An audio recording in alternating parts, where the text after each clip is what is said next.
اللہ اللہ اللہ اللہ اللہ اللہ اللہ اللہ اللہ۔ اب ہم دیکھتے ہیں کہ اگر ہم صرف دنیاوی لالچ، دنیاوی خوف اور دنیاوی محبتوں پر اکتفا کریں تو بہت سارے فسادات کی، بہت ساری برائیوں کی جڑ ہی یہی لالچ ہے۔ جھوٹا آدمی جھوٹ دنیاوی مفاد ہی میں بولتا ہے، یا اسے کسی چیز کا خوف ہوتا ہے جو اسے جھوٹ بولنے پر مجبور کرتی ہے۔ سچ بولنے میں قربانی دینا پڑتی ہے انسان کو، جھوٹ بولنے میں قربانی نہیں دینا پڑتی۔ وفا ایک انسان میں اچھی صفت ہے، آپ وفا کریں گے تو آپ اچھے انسان کہلائیں گے، آپ بے وفا ہیں آپ برے انسان کہلائیں گے۔ لیکن بے وفائی میں انسان کو قربانی نہیں دینی پڑتی، قربانی انسان کو وفادار بننے میں دینی پڑتی ہے۔ بوڑھے والدین ہیں، انہوں نے آپ کی خدمت کی، آپ کو پال پوس کے جوان کیا، جب وہ بوڑھے ہو گئے تو اب آپ وفا کا تقاضا ہے کہ آپ اپنی جوانی ان پر لٹائیں، لیکن اس میں آپ کو قربانی دینی پڑے گی۔ اب مجھے بتائیے یہاں کیا لالچ ہے؟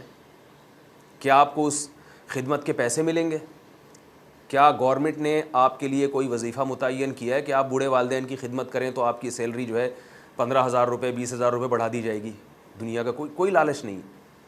یا آپ کو کوئی خوف ہے کہ اگر میں نے ان بوڑھے والدین کی خدمت نہیں کی، میں نے ان کو اولڈ ہاؤس میں اگر میں نے جمع کرا دیا ان کو تو میرے اوپر کوئی کیس ہو جائے گا؟ یہ بھی خوف نہیں ہے۔ وہ بیچارے بوڑھے کیا کریں گے؟ وہ اگر اتنے طاقتور ہوتے اور آپ سے انتقام لینے کی طاقت اور قدرت ان میں ہوتی تو وہ بوڑھے وہ پھر وہ آپ سے خدمت کیوں لیتے؟ پھر وہ خدمت لینا اس کی علامت ہے کہ اب وہ آپ کے رحم و کرم پر ہیں، آپ ان کا علاج کریں بچ جائیں گے، نہیں کریں تو مر جائیں گے، آپ کے رحم و کرم پر ہیں۔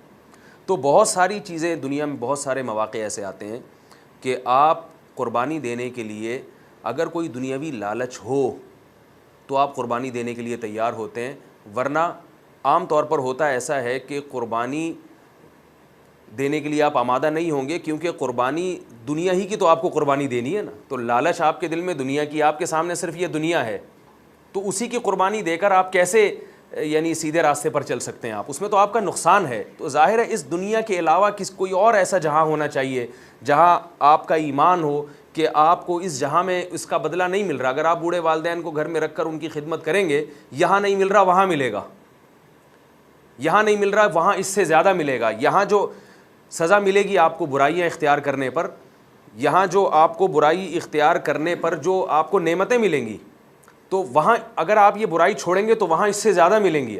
جب تک انسان کے سامنے دو متبادل راستوں میں سے ایک راستہ نہیں ہوتا اور اسے یہ پتہ نہیں ہوتا کہ یہاں میں قربانی دوں گا تو اس کے بدلے میں مجھے زیادہ ملے گا، اس وقت تک انسان عمل کے لیے آمادہ اور تیار کبھی بھی نہیں ہوتا۔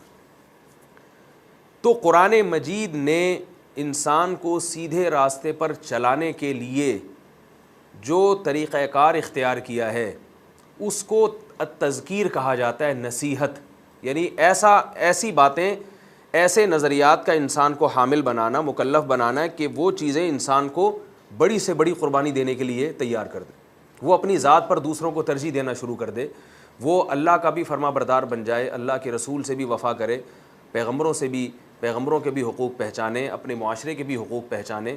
جیسے رسول اللہ صلی اللہ علیہ وسلم نے فرمایا کہ دین نصیحت کا نام ہے، خیر خواہی کا نام ہے، الدین هو النصیحہ۔ صحابہ نے پوچھا یا رسول اللہ کس کے لیے خیر خواہی؟ فرمایا للہ ولی رسولہ ولی عامۃ المومنین، اللہ کے ساتھ بھی خیر خواہی، اللہ کے رسول کے ساتھ بھی اور عام لوگوں کے ساتھ بھی۔ اللہ کے ساتھ خیر خواہی کیا ہے کہ اللہ کے جو حقوق ہیں آپ وہ پورا کریں، رسول کے ساتھ خیر خواہی کیا ہے کہ رسول کے احکامات کو آپ بجا لائیں، اور عام لوگوں کے ساتھ خیر خواہی کیا ہے کہ عام لوگوں کے حقوق جو آپ کے اوپر ہیں، آپ کا پڑوسی اگر بھوکا سوتا ہے اور آپ پیٹ بھر کے کھاتے ہیں، اللہ کے نبی نے فرمایا وہ شخص مومن نہیں ہے جو خود پیٹ بھر کے کھائے اور اس کا پڑوسی بھوکا سوئے۔